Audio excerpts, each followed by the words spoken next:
Mỗi hình xăm giọt nước trên khuôn mặt họ đều tương ứng với một mạng người mà chính tay họ đã tước đoạt. Đây chính là địa ngục trần gian kinh khủng nhất hành tinh, nơi giam giữ những kẻ hung ác và tàn bạo nhất thế giới. Hôm nay, chúng ta sẽ đột nhập vào bên trong nhà tù Sikot để tận mắt thấy những tù nhân bị giam giữ chung thân tại đây đang phải trải qua cuộc sống không bằng chết như thế nào.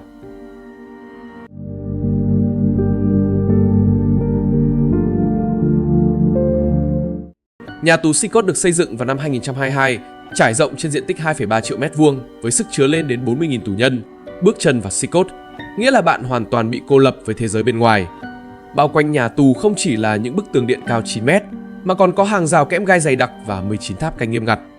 Ngay khi đặt chân vào đây, mọi tín hiệu liên lạc đều bị ngắt sạch, bạn coi như đã biến mất khỏi thế giới. Vượt qua các chốt kiểm soát vũ trang, quy trình kiểm tra an ninh thực sự mới bắt đầu. Mỗi người đều phải đi qua máy quét X-ray xuyên thấu tận xương để ngăn chặn việc giấu lưỡi dao, ma túy hay linh kiện điện thoại trong cơ thể. Chỉ riêng bước này đã mất tới 1 giờ đồng hồ. Bên trong nhà tù, hơn 600 binh sĩ vũ trang và gần 1.000 nhân viên thay phiên nhau trực chiến 24/24. Các lính canh mặc giáp chống bạo động, trang bị súng M16 và lựu đạn choáng. Hầu như ai cũng đeo mặt nạ, không phải để làm màu mà vì sợ sự trả thù từ các băng đảng bên ngoài nhắm vào gia đình họ nếu để lộ danh tính. Khi cánh cổng bên trong mở ra, hơn 2.500 đôi mắt đồng loạt đổ dồn về phía bạn. Các tù nhân mặc áo thun trắng và quần đùi trắng trông có vẻ đồng nhất, nhưng trên da thịt họ phủ kín những hình xăm bạo lực đến giận người. Mỗi hình xăm đều mang một ý nghĩa riêng. Hình xăm trên mặt thường là thành viên cốt cán của băng đảng có địa vị cực cao. Hình mạng nhện đại diện cho việc họ đã xa lưới và không thể trốn thoát. Hình sừng quỷ là sự trung thành tuyệt đối với cái ác. Kinh khủng nhất là những giọt nước mắt trên mặt, mỗi giọt là một mạng người đã nằm xuống dưới tay họ. Điều kỳ lạ hơn cả của nhà tù là các thành viên của hai băng đảng MS-13 và 18 vốn là kẻ thù không đội trời chung, từng khiến đường phố El Salvador đẫm máu, giờ đây bị nhốt chung trong cùng một buồng giam. Dưới sự giám sát chặt chẽ của lính canh, họ buộc phải đối mặt với nhau ngày đêm. Những hận thù cũ bị nén lại dưới áp lực của vũ lực tuyệt đối, tạo nên một sự hòa bình quái dị và nghẹt thở hơn bất kỳ cuộc chém giết nào. Buồng giam ở đây giống như một kho chứa hàng chật chội, hơn là chỗ cho con người, một căn phòng thiết kế cho 80 người nhưng lại bị nhét tới 150 người.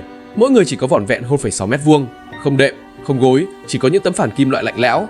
Đèn ca áp chiếu sáng liên tục 24 giờ, khiến tù nhân phải dùng khăn che mắt mới có thể ngủ. Việc tắm rửa, uống nước và đi vệ sinh đều phụ thuộc vào một thùng nước xanh và bồn xi măng dùng chung. Danh dự cá nhân đã bị vứt bỏ từ lâu. Đồ ăn thì tệ đến mức tuyệt vọng. Bữa sáng là đậu ăn kèm với cơm, bữa trưa và tối cố định là cơm trắng, mì Ý, 2 chiếc bánh ngô và đồ uống nhiều đường. Thịt hay chất đạm là điều không tưởng, khuôn mặt ai cũng hiện rõ vẻ suy dinh dưỡng. Hình phạt cho việc vi phạm quy định còn đáng sợ hơn. Họ sẽ bị đưa vào phòng cách ly cảm giác, một chiếc hộp bê tông tối đen và im lặng tuyệt đối. Không ánh sáng, không âm thanh, không khái niệm thời gian, chỉ có giường xi măng và bô vệ sinh. Tù nhân bị nhốt một mình từ vài ngày đến vài tuần, ngay cả những con quỷ hung hãn nhất cũng sẽ phải gục ngã. Chúng tôi đã gặp Marvin, một thủ lĩnh băng đảng có biệt danh là kẻ tâm thần, đã ngồi tù gần 20 năm. Khi được hỏi liệu gia nhập băng đảng có phải giết người không, hắn thẳng thừng nói có, và mạng người đầu tiên phải là người thân. Hắn tâm sự trong đau đớn. Đôi khi tôi thấy rất tệ, lần cuối tôi gặp con trai là lúc nó 5 tuổi. Giờ nó đã 21 rồi.